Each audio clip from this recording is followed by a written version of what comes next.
From the historic campus of Hillsdale College in Hillsdale, Michigan, where the good, the true, and the beautiful are taught, nurtured, and honored, this is the Radio Free Hillsdale Hour, bringing the activity and education of the college to listeners across the country. We are now talking about an integration of digital technology throughout the economy, that when you combine it with a digital ID system and an all-digital monetary system, bam, it all locks together to create what I call a digital concentration camp. This is your host, Scot Bertram. That was Catherine Austin Fitz of Solari, Inc. She'll join us later on in today's program to talk about the danger of central bank digital currencies. First, we begin the program by honoring the life of Richard Langworth. Richard Langworth was Senior Fellow at the Hillsdale College Churchill Project. He passed away February 20th at the age of 83. Prior to his work on the Churchill Project, he organized the International Churchill Society and its journal, Finest Hour, serving as editor, president, and chairman of the Board of Trustees. He wrote or edited 10 books on Churchill and was appointed a Commander of the Most Excellent Order of the British Empire by Her Majesty the Queen. Richard Langworth was a prior guest here on the Radio Free Hillsdale Hour. We listen back to that conversation now on Churchill Myths. And we're joined now by Richard Langworth, writer and historian, also senior fellow at Hillsdale College with the Churchill Project here at Hillsdale. Richard, thank you so much for joining us. Thank you, Scott. We want to get to some Churchill myths, which you have done such a wonderful job over the years debunking. And for many of our listeners, it might be the first time they've heard them. So we'll give some basic information. Before we do that, though, I wanted to give you the opportunity to talk a bit about how you became a Churchill expert, how you became interested in his life and in this research. Well, it began with my watching his funeral on television in 1965 and developed from there. I edited the Churchill magazine for 34 years and in the process met a lot of people and read a lot of books. Did a lot of computer work. Now, we're going to talk about some myths here that you'll go into the background of. If people want more information, there's a great website that Hillsdale has. It's winstonchurchill.hillsdale.edu, and that takes you to all the information about the Churchill Project. If you search, there's actually a little tab there that says Truths and Heresies, and right. through the years sort of debunks those that have been written about or discussed in relation to Churchill. One of the most frequent ones that I've seen in doing some research is that Winston Churchill was in favor of genocide and he was a racist. And then you mentioned this. That's kind of a general one that can be applied wrongly to many areas, but perhaps specifically in terms of bombing the Germans, maybe. What about that? Or bombing the Iraqis with poison gas. Right. Churchill himself made a terrible mistake with the Iraqis, and he wrote the memo, said, I'm strongly in favor of using poison gas. He later on describes it as lacrimatory gas, tear gas. Mm-hmm. That's what he was talking about, not phosgene or chlorine. At any rate, that's the other story. The German thing, carpet bombing Germany in the Second World War. Churchill was the only one of the three Allied leaders ever to question the process. He thought that it was, for many years, the only way to get at Germany from Britain, which it was. There was no second front. Stalin was demanding one. Every chance Stalin got, he said, when are you going to open a second front? And the question was where? You don't just walk over to France, which is armed to the teeth with Hitler's defenses. And after the United States got into the war, of course, they decided to start through North Africa, sweep that clear of the Germans, and then go up through Italy as far as they could get. No one ever thought of invading Germany over the Alps, as is sometimes said about Churchill. Anyway, the strategic bombing was the only weapon he had at his disposal, and it was used with great force and destruction. But after Dresden, which wasn't Churchill's idea, he began to question it and wrote a notable memo to the air staff saying, are we beefs? Are we taking this too far? Mm-hmm. Why are we bombing these defenseless civilians? Dresden is an interesting story. It was requested by the Soviets because they thought that there was a mass of German transportation and war material being amassed there to be sent to the front. And they had requested the RAF or the Americans, whosever job it was, whichever sector that was, to take out Dresden. And bombing wasn't quite as accurate in those days as it was in ours. And terrible devastation was wrought.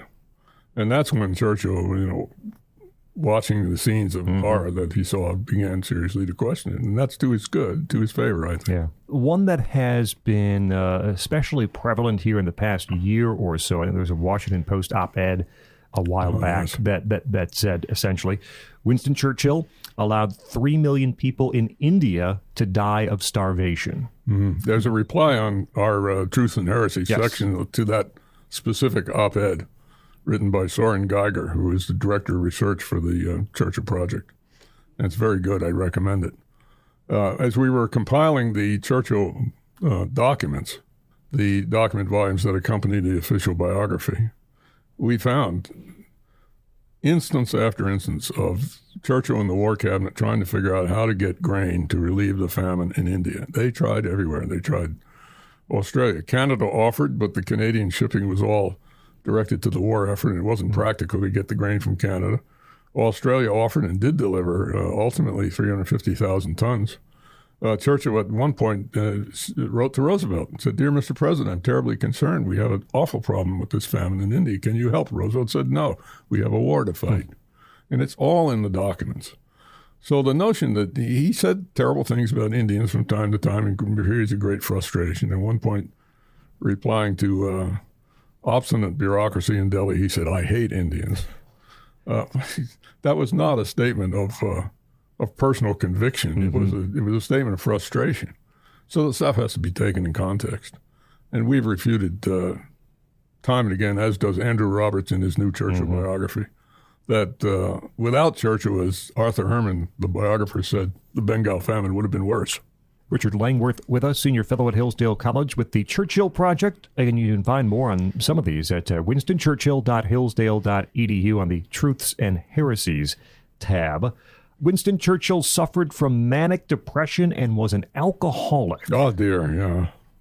The British writer C.P. Snow said, Winston wasn't an alcoholic. No alcoholic could drink that much. And he had a point, because Churchill had an iron constitution. He drank a very great deal, but it never seemed to affect him. And no one in his family or any of his colleagues ever saw him the worse for drink, except once at Tehran, when a bodyguard told me that he said I accompanied him home with Eden after a late night drinking bout with the Russians, drinking these little glasses of frosted vodka. And they were both tottering. They were still coherent, but they definitely needed help to get back to the embassy. But Churchill had this tremendous capacity for alcohol, and he used it as a prop. He would exaggerate his intake of alcohol. He often said to his friend Professor Lindemann, his scientific advisor, they'd be sitting in a restaurant, and Churchill would say, "Prof, pray calculate the amount of brandy, whiskey, and spirits I've consumed in my life, and tell me how high it would reach in this room." And Professor Lindemann would take out his slide rule. He was an act, of course. It was just a joke. He pretend to do a few calculations, and he'd say, "I'm sorry, Winston, it'd only reach up to our ankles." And Churchill would say, "How much to do, how little time remains." So it was greatly exaggerated. Undoubtedly, he drank a lot more than you and I. Sure. But he had a constitution that could somehow take it. And his secret was he drank mostly at mealtime. And meals were long. Sure. What was the other one? The manic depression. Yes. Yeah. His daughter said the things he went through would depress anybody. But there's no evidence. And several MD historians, medical historians, have looked into this. Some recent ones published on our website in the section called Resources, in which they say there's no clinical evidence for any sort of severe repression or even bipolar disorder, all the things he's accused of these days. He had a phrase that's greatly overwrought called black dog. He would say now and then, in very rare occasions, "I'm suffering from black dog." Well, black dog was a term that Victorian nannies used, and he had learned it from his own nanny, when their charges are in a bad mood. And that was his way of saying, I feel depressed. He certainly was depressed as you and I on occasion. But as his daughter said, why shouldn't he have been? Yeah. This one I mentioned to you off the air. Said, man, it goes back a number of years. A golden oldie, as you put it. Winston Churchill knew about Pearl Harbor, knew about the pending attack, and did not alert the United States. Yeah, years ago we published a piece by a former CIA agent who had reviewed all of the relevant documents, including some secret documents, so you couldn't talk about those. Yeah, a Dutch freighter was supposed to have seen the Japanese fleet steaming for Pearl Harbor. How the freighter knew or figured out that where the fleet was headed is a mystery. There was also the winds code in a Japanese weather forecast that was supposedly heard in Annapolis, but not heard in Honolulu. Think about it just for a minute from the standpoint of Churchill's point of view. Suppose he did know. What would he have gained by not telling Roosevelt to get the United States into the war? Certainly the United States would have been in the war at that point. He would have told Roosevelt. Roosevelt would have summoned the fleet and sent the word to Pearl Harbor, sent the destroyers and cruisers out and battleships, had them at sea, planes in the air. And what would have happened then? Well, Roosevelt would have been grateful, and that would have got the United States in the war by itself. So there's no reason to think that, as Warren Kimball, the Roosevelt-Churchill historian, said, to suppose that Churchill and Roosevelt, who's also accused of knowing in advance, so to suppose that they knew in advance and didn't do anything would suggest that they're stupid, and no one has ever thought either one of them were stupid. One I saw recently, Winston Churchill called for the sterilization of people with mental illness. Yeah, he was a eugenicist for about 18 months in his early career, 1910, 1911, 1912, when he was Home Secretary. And there was a great hue and cry over what to do about people who were mentally incompetent.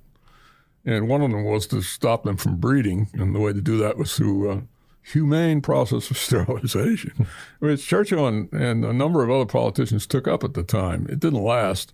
Churchill realized he was getting into very dangerous areas of civil liberties here and abandoned it quite early. So, yes, he was for sterilizing mental incompetence for 18 months. Richard Langworth, Senior Fellow at Hillsdale College for the Churchill Project, also writer and historian. You can find, again, more of these myths under the Truths and Heresies tab at winstonchurchill.hillsdale.edu, winstonchurchill.hillsdale.edu. Richard, thank you so much for joining us here on the Radio Free Hillsdale Hour. Thank you, Scott. That's our previous interview with Richard Langworth, who passed away last week at the age of 83 years old. Up next, Catherine Austin Fitz joins us. We'll talk about the danger of central bank digital currencies. I'm Scot Bertram. This is the Radio Free Hillsdale Hour.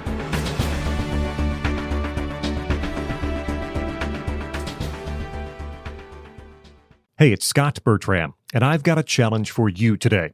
Become a better educated American citizen. And to help you do just that, we at Hillsdale College have our free online courses available for all who wish to learn. Our challenge? Take just one of our courses. There are so many to choose from. You can discover the beauty of the Bible and the Genesis story, study the writings of C.S. Lewis, or explore the true meaning of America in Constitution 101. We have dozens more to choose from, and all these self-paced free courses feature Hillsdale faculty and scholars, many you've heard on this podcast. So visit hillsdale.edu/course, COURSE, and pick one of the more than 30 free Hillsdale courses. I hope you'll accept my challenge. Pick whichever course you like and become a more educated citizen today. Go to hillsdale.edu/course, COURSE. That's hillsdale.edu/course.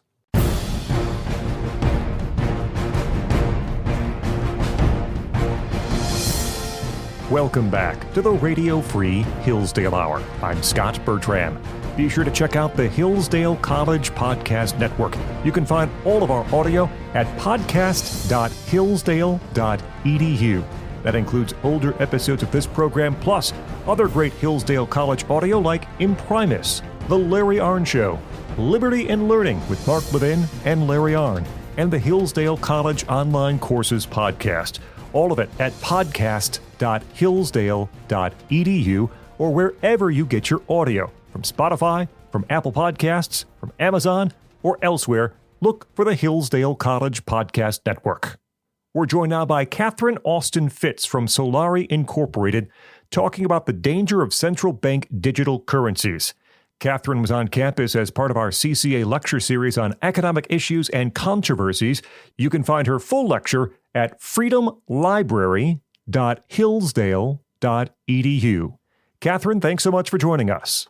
Thank you, Scott. What a treat to be at Hillsdale. This is my first visit, and it's just beautiful. Thank you for being here. Thank you for the kind words about the campus. As we talk about your subject today, digital currencies, we probably start with a definition. What are digital currencies? Why are we talking about them? We're talking about them because a plan is underway by the central bankers led by the Bank of International Settlements with a big partnership by the Federal Reserve to institute central bank digital currencies. So they're called currencies, but they're really not. They're a fundamental conversion of the currency system as we know it to an all-digital system that gives the central bankers complete control, including the ability to make very specific and complex rules about where and how we can use our money. So it's really a control grid. And I should say there are many different ways of doing a CBDC that are being prototyped around the world. You can do it through the central banks. You can also do it privately. And interestingly enough, the central bankers still have legal obligations to the people's representatives. So what we're trying to avoid here is an all digital monetary system that allows central control through complex rule systems through the hardware and software, which is why I keep telling everybody, make cash great again. What would it take to get to that point? We talk about digital currencies, and perhaps people in their mind have either an idea about cryptocurrency, or maybe just think about Venmo. We're transferring monies here and there. Right. What's the difference with a CBDC, a central bank digital currency, or the kind of currency you're talking about? So the big difference is if you consolidate all financial transactions, number one, into digital. So there's no non-digital alternatives. And if you consolidate them in a way where no matter whether it's a credit card, a banking transaction, or a new kind of currency issued by the central banks, is it done in a wire transfer and surveillance system that will allow them centrally to make complex rules and use AI and software to enforce it? It's interesting. One of the things you'll read when you look at the news is people saying AI is exploding the energy use. We're unmothballing nuclear plants because we need so much energy. And yet, if you listen to the investment analysts, they'll say, why is so much money being poured in? Because nobody's found the killer app. There's only about 5% of the uses of AI that have been financially or economically productive. That's because control is the killer app. And part of the control is transaction control of our financial transactions. What is it about digital currencies and this financial system you described that is such a threat to our freedom, such a threat to our liberty? So there are two things. So I want to stress again, I don't think we have a financial problem. I think we have a governance problem. And it's interesting because at Hillsdale, you'll see a lot of focus on politics and political philosophy and how to govern and leadership. And it's because you understand it's a political problem. And so we have a secret governance system. It's non-transparent. It is it's operating significantly outside the laws of the Constitution and the financial management laws of the United States. And if you look at the noncompliance with financial management laws, I would say since 1998, literally the federal government has been run as a financial criminal enterprise. And so we have a governance problem. And you cannot solve a governance problem with a financial product. Okay. So the question is, why are private or digital currencies so dangerous? Because in a world of innovative with a great, wonderful governance system, they would be wonderful. They would, they would create far more. I'm a big fan of both private currencies and local currencies, we could have far more optimization. We could have far more creativity. We could have far more innovation. It would be wonderful. However, when you put those tools in the hands of a secret governance system that especially can take enormous amounts of financial transactions and have dark, I mean, if you look at the history of dark money in the United States, the corruption is really an explosion of secret money. And so when you give these kinds of tools and powers to a secret governance system, you have a financial coup. So let's look at what the financial coup looks like. Since 1913, in the United States, we've had a balance of power between the bankers who run monetary policy and the people's representatives who run fiscal policy. The Congress decides how taxes are going to work, how taxes are going to be spent, the money we're going to borrow from our pension funds. And then once they make the rules, those are implemented by an executive branch. We are now talking about an integration of digital technology throughout the economy that when you combine it with a digital ID system and an all-digital monetary system, bam, it all locks together to create what I call a digital concentration camp. And what that means is that it gives the central bankers the ability to literally set the rules for fiscal policy and implement them without the Congress, without the executive branch. It's literally a coup d'etat with the bankers at a highly central level taking control of the entire fiscal policy line of government. Catherine Austin Fitts with us, president of Solari, Inc., talking about the danger of digital currencies. China has digital currency, a surveillance coin, it's called, the social credit system.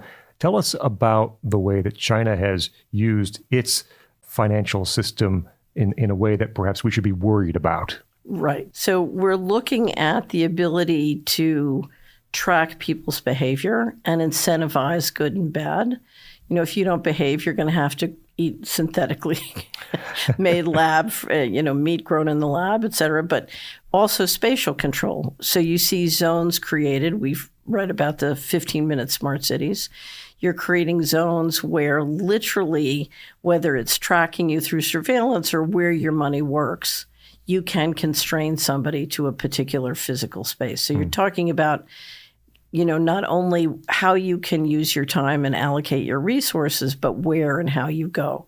So let's go back to the pandemic. If I don't want you going further a mile from your house, forget what your governor or your state legislator says. The federal government, the central bankers at a central location, if you leave, if you go further than a mile from your house, their satellites will be surveilling. They can turn off your money. So if they want you to take a vaccine every week or every month, if you don't, that is condition precedent to getting, your money kept turned on. I want to just make that point because it was right on the tip of my tongue as you were talking. But yes, think back to now 4 years ago in COVID, and there were discussions about, could the government prevent us from moving around the state, moving around the country? Could they prevent us from doing this and that?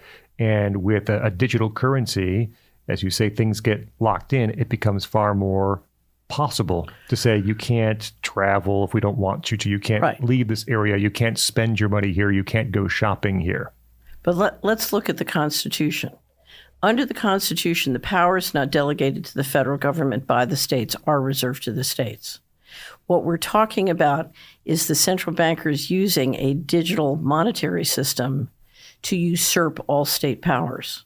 So they're making rules in relation to healthcare when that is reserved. Healthcare is the power reserved to the states, but they're dictating it and they can enforce it through the money. So we're looking at not just a coup of the federal Congress, people's representatives and executive branch, but the state as well. This is how you shred the Constitution. Why is this, as you put it, financial transaction freedom so important? Because what we need for freedom is we need the ability to gather, to speak freely, and to exercise our ability to own property and develop that property in ways with each other that create prosperity. All prosperity, in my experience, comes from building healthy children, who get a great education, I'm back to Hillsdale, and then go out and build family enterprises. That's the basis of most fortunes in America.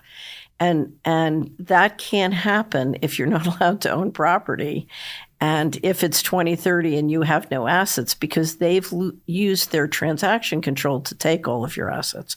So if you look at all the ways that what I call plunder capitalism or land grabs are engineered in this country, the mechanism by which your assets, you will be stripped or drained of your assets, because inflation, in fact, is a method of draining. They can be taken or they can be drained.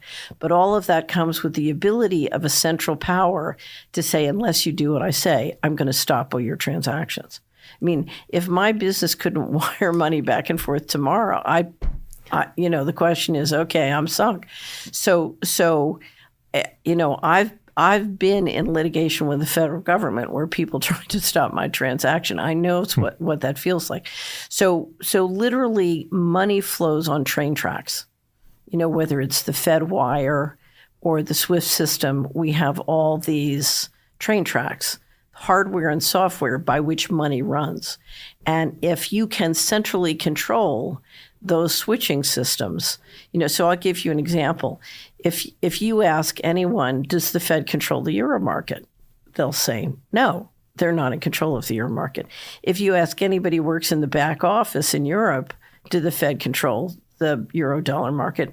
They say technically no. But if a Parisian bank should do something the Fed doesn't like, they'll hiccup their dollar transactions and they'll have to do what they say in the euro dollar market. That's the transaction control. So let me get back. We all know who the Canadian truckers were, right? That's transaction control. Yeah. What's the mechanism to click this into place? What should we be watching for? What are the moves that we should be aware of? So if you look at online financial payments and censorship, it shows you how the mechanism is clicking into place to implement that. If you look at the merchant codes on the credit cards and stopping gun purchases, you see it clicking together on credit cards. If you look at the debanking, we just passed a bill in Tennessee to not permit banks with over $100 billion to debank someone for religious or political reasons.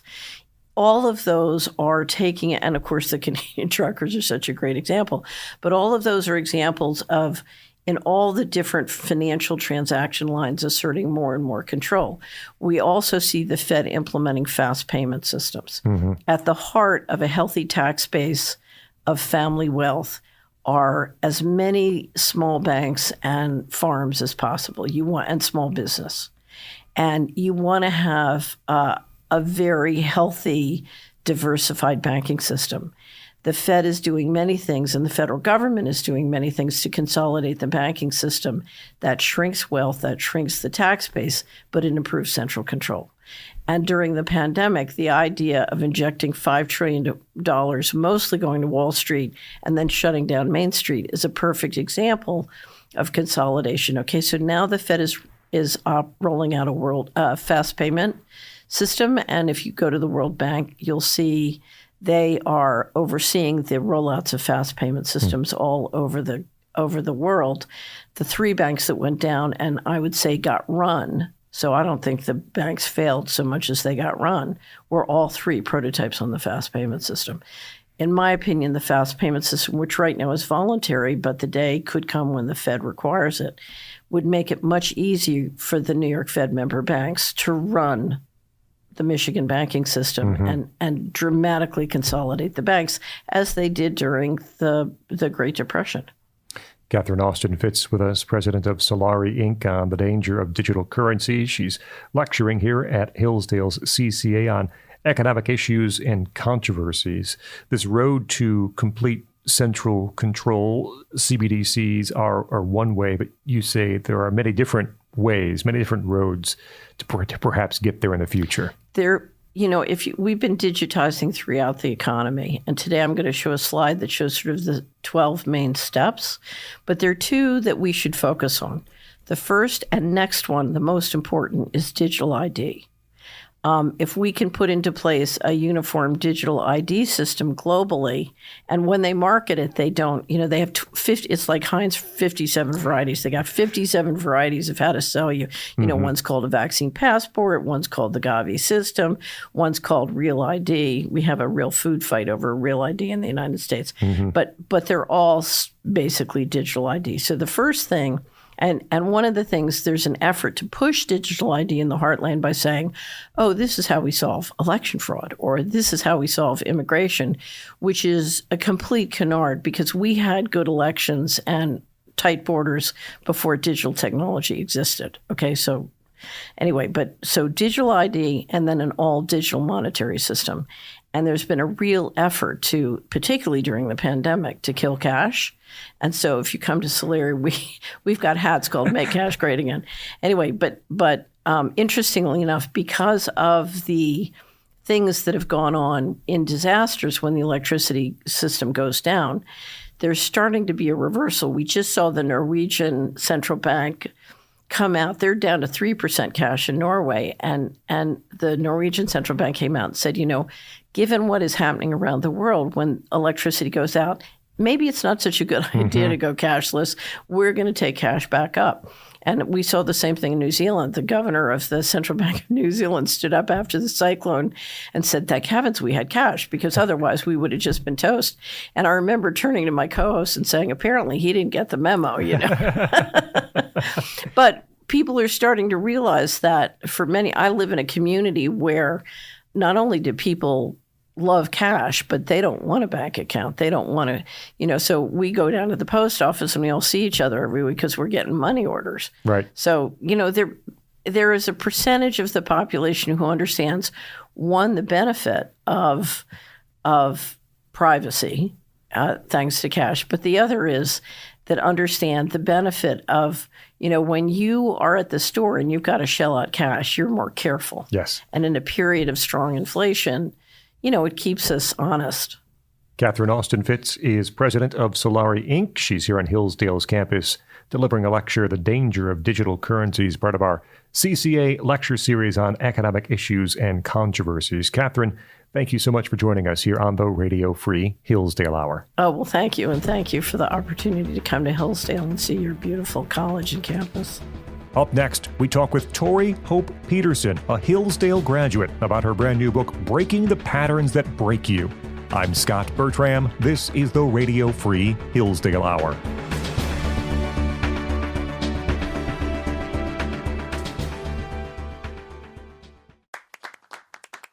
Hillsdale College is a small, Christian, classical liberal arts college that operates independently of government funding, and we want you or your son or daughter to apply. At Hillsdale, students grow in heart and mind by studying timeless truths in a supportive community dedicated to the highest things. Hillsdale College costs significantly less than other nationally ranked private liberal arts colleges and receives regular recognition as a best value, and nearly all students receive financial aid. Our robust core curriculum, vibrant student life, and 8-to-1 student-to-faculty ratio make for an education like no other. For more information or to fill out an application, visit hillsdale.edu/info. That's hillsdale.edu/info.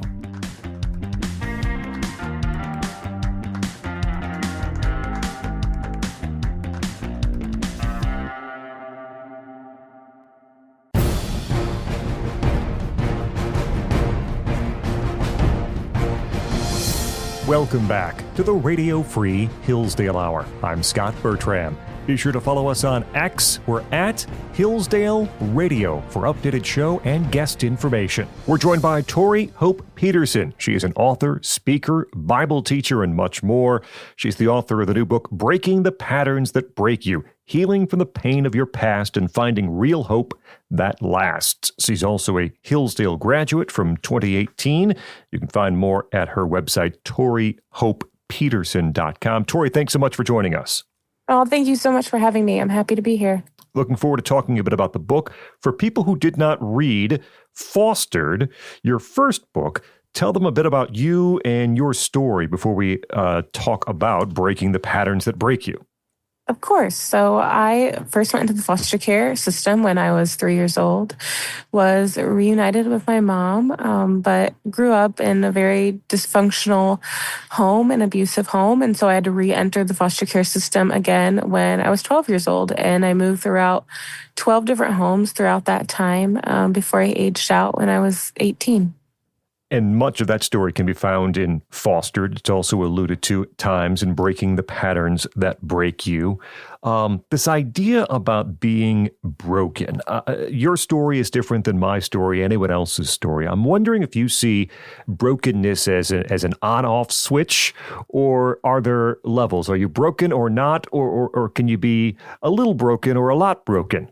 Yeah, I would say that we all have various levels of brokenness. And I think that we have a tendency to shy away from them. There's a scripture in Isaiah where it's prophesizing who the Messiah is going to be. And it says that, he's a man of much suffering and that people will turn his face away from them. So since the beginning of time, we have had the tendency to turn our face away from our own brokenness and our own suffering and others' brokenness and suffering.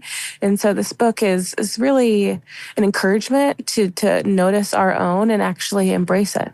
Book is structured with chapters that are lies that have fed the patterns that have left you broken, you say. And I figure in a structure like this, there's a reason that the thing that is first. And that lie is that self-love is selfish. So why is that lie first up in this book? Yes, it is first for a reason, and it is intentional. And I believe that that's because it's the foundational lie that I think a lot of people have to break through to really begin to understand all the other truths in the book. And so, as people of faith, this book is really written for anybody, but especially for people of faith. We are called to be humble. We're told that love is humble. And so as believers, we often want to walk out our lives in humility. But I think that there are many believers, many Christians who get self-hatred confused with humility.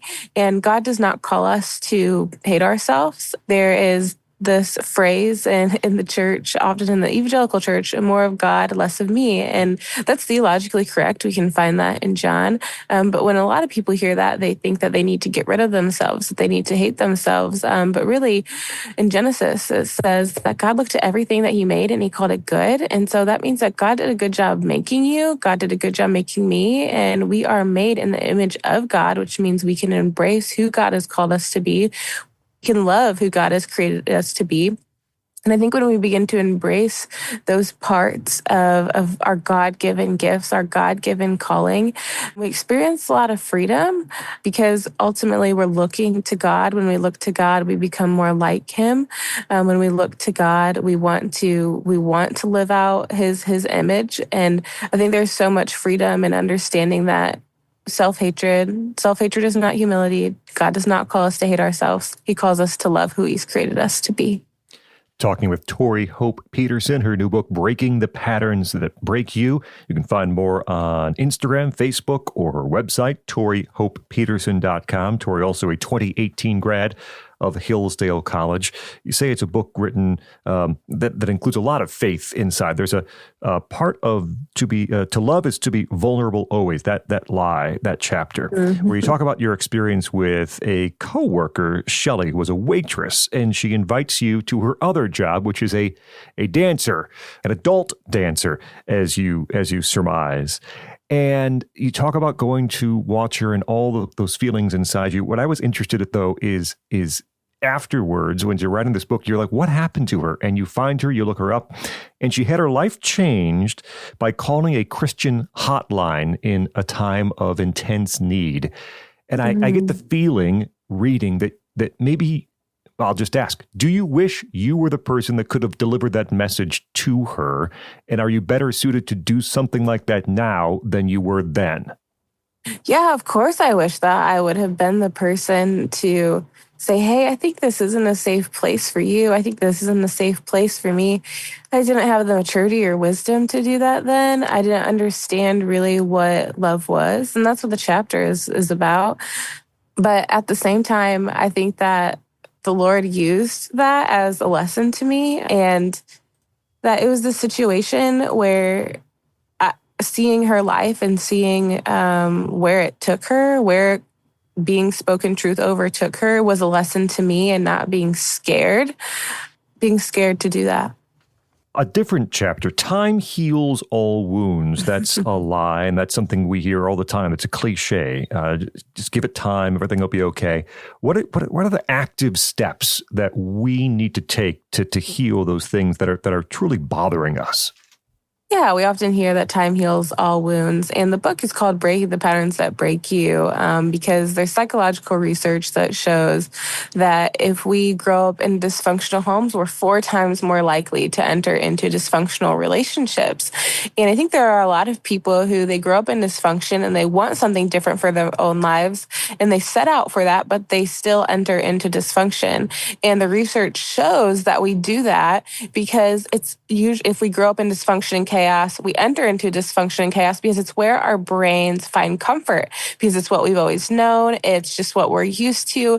And so what I realized is that these patterns, they function under the surface in the dark. They're very hard to realize and understand and see, because it's what we've always known. It's how we've always functioned. And so the idea of this book is really to bring these patterns to the surface so that we can see them, so that we can acknowledge them, because the reality is time does not heal wounds. What we do with our patterns, what we do with our past, that's what heals wounds. It's what we do with our time that heals. Tori Hope Peterson with us. Breaking the Patterns That Break You is her new book, Healing from the Pain of Your Past and Finding Real Hope That Lasts. You mentioned early in the book, as you were joining a church, they gave you a test, and you found your spiritual gift is hospitality. And I kept that in mind as I read later in the book this little section that says, saying no is not selfish. That must be very difficult for someone whose spiritual gift is hospitality. How do we know when the right time is to say no to when you're asked to do something, to help with something, to do anything?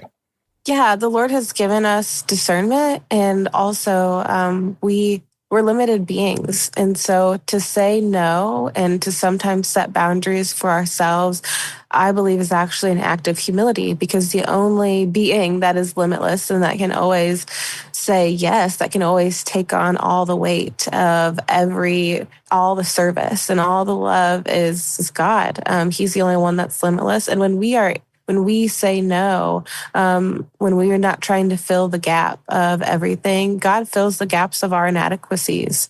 And that's done really through an act of humility, of saying, I can't do it all. And I think that takes discernment, because the Lord also calls us to welcome people in and calls us to love. And so we have to pray through discernment to understand how to guard our hearts, how to say yes, how to say no, how to welcome people in. The section inside the chapter, you can't change your story, one of the lies that has led to brokenness. And I read with interest the part about relationships and friends. And it says, well, friendships can be therapeutic. They cannot be therapy. Relationships can be healing. They cannot be our soul healer. And I'm reading this and thinking about the resurgence in popularity of the TV show Friends, which was very popular at the time it ran. And now college students and youngsters are finding it streaming and binging and watching all sorts of episodes. And the message of Friends is that you don't need faith. I mean, yeah, it's a comedy, I understand. But the message that can be taken is you don't need faith. You don't need God. You don't even need family if you have friends. Friends can fix everything if you're surrounded with a good group of people that can help you along your way.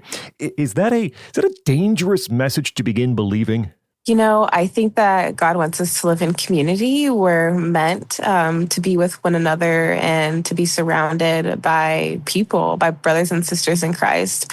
However, there's a term called codependency, and I would define it as an unhealthy dependency on people rather than a healthy dependency on God. And what you described is just that. When we put people in the place of God. What we do is we look for validation in people. We look for people to tell us who we are and what we should do. We look to people for everything. And the reality is our friends and the people around us, that's actually a very heavy weight for them to carry. And it often results in broken relationships because people cannot carry the weight that God can. And so I would say that is a very dangerous a mentality to have, because it just puts the weight on, too much weight on our friendships and on our relationships. And really, we want to put God in his right place. We want to look to him and ask him who he's called us to be. We want to look to him for validation in our identity in Christ.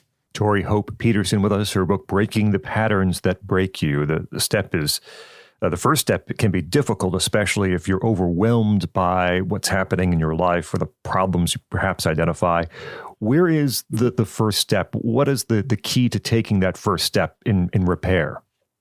I think the first step is usually having people around you who can speak into your life. And when they do speak into your life, I think the first step is when you go to them, maybe asking them the question, what do you see in me that I don't see in myself? Help them open your eyes. And then I would say the second thing is not getting defensive when you hear the answer. And is there a thought, too, that I get from reading the book, that everything in our past makes us who we are, right? And so there may have been bad times, bad experiences. There may have been things you didn't understand, but eventually they help us become the person we are supposed to be. Is that accurate? Absolutely. And I say that's the idea of this, embracing the brokenness of our past, embracing the hardship in our lives, because like I said, foster care was so hard. The abuse I endured was so hard, but I wouldn't be who I am without it. And I think that our hardship, right, it makes us understand other people's hardship. There's a scripture that says because of God's comfort, we can offer others comfort. And the only reason we would need comfort is because we've been through hurt, we've been through pain. And so I do think that our pain can be a superpower used to help and heal others. Tori Hope Peterson, a 2018 graduate of Hillsdale College, her first book, Fostered, and the new book, Breaking the Patterns That Break You, Healing from the Pain of Your Past and Finding Real Hope That Lasts. You can find her on Instagram, on Facebook, also at her website, ToriHopePeterson.com. Tori, thanks so much for joining us here on the Radio Free Hillsdale Hour. Oh, thank you for having me. That will wrap up this edition of the Radio Free Hillsdale Hour. Our thanks to the late Richard Langworth, also Catherine Austin Fitz, and Tori Hope Peterson. Remember, you can hear new episodes every week on this station. You also can find extended versions of some of our interviews or listen anytime to the podcast. Find it at podcast.hillsdale.edu or wherever you get your audio. Until next week, I'm Scot Bertram, and this has been the Radio Free Hillsdale Hour.